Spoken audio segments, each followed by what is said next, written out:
Welcome to RK properties Vijayawada. ఈరోజు ఒక లో కాస్ట్లో ఇండిపెండెంట్ హౌస్ అయితే సేల్కి వచ్చిందండి. లొకేషన్ వచ్చేసి యలమల కూతురు డొంక అనమాట. పార్థసారథి కళ్యాణ మండపం మెయిన్ రోడ్ కూడా జస్ట్ ఒక 200 మీటర్స్ ఉంటుందన్నమాట. చూస్తున్నారు కదా, ఇంటి ముందు రోడ్డు కూడా వచ్చి 21 ఫీట్ రోడ్ అండి. టోటల్ ల్యాండ్ అయితే 80 గజాలు. ఫేసింగ్ వచ్చేసి వెస్ట్ ఫేసింగ్ అనమాట. మనకి ఇది పోర్షన్ టైప్ అండి.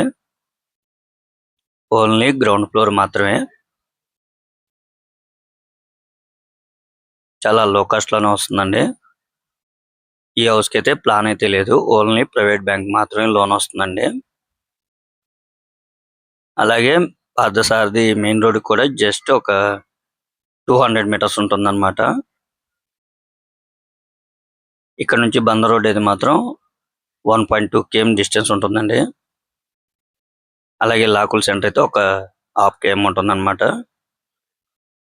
మనందరికీ తెలిసిందే యలమల కూతురు డొంక ప్రజెంట్ అయితే మంచి కమర్షియల్ ఏరియా అయిపోయిందండి. ఒకవేళ మీరు రెంట్కి ఇచ్చుకున్నా కూడా 8,000 వరకు రెంట్ వస్తుంది అనమాట. చాలా రీజనబుల్ కాస్ట్కి వస్తుందండి. వాళ్ళు కాస్ట్ అయితే మాత్రం 44 లక్షలుగా చెప్తున్నారండి. కొద్దిగా నెగోషియబుల్ అయితే ఉంటుందన్నమాట. ఈ రోజుల్లో మనకి డబుల్ బెడ్రూమ్ కూడా రాదనమాట 44 లక్షలకి ఈ ఏరియాలో. అటువంటిది 80 గజాల్లో సింగిల్ స్టేర్ బిల్డింగ్ అయితే మనకి లో కాస్ట్ లోనే సేల్కి వచ్చిందనమాట. యలమల కూతురు డొంక అంటే మన అందరికి తెలిసిందేనండి. ఇక్కడ మంచి కమర్షియల్ ఏరియా. ఇక్కడ నిత్యావసరాలు కానీ, అలాగే స్కూల్స్ కానీ, అలాగే బందర్ రోడ్డు కూడా జస్ట్ ఒక 1.2 km డిస్టెన్స్ ఉంటుందండి.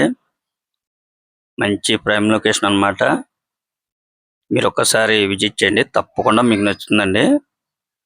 కేవలం 44 లక్షలు మాత్రమే, అది కూడా ఫైనల్ కాదు. ఓన్లీ ప్రైవేట్ బ్యాంక్ మాత్రమే లోన్ వస్తుందండి. ఇంకా మీకు ఏమన్నా వివరాలు కావాలనుకుంటే స్క్రీన్ మీద కనిపించే మా నెంబర్ కాల్ చేస్తే పూర్తి వివరాలు మీకు అందిస్తాం. Thank you. ఇది వచ్చేసి యలమల కూతురు డొంక మెయిన్ రోడ్ అన్నమాట. జస్ట్ ఇక్కడ నుంచి 200 మీటర్స్ అండి.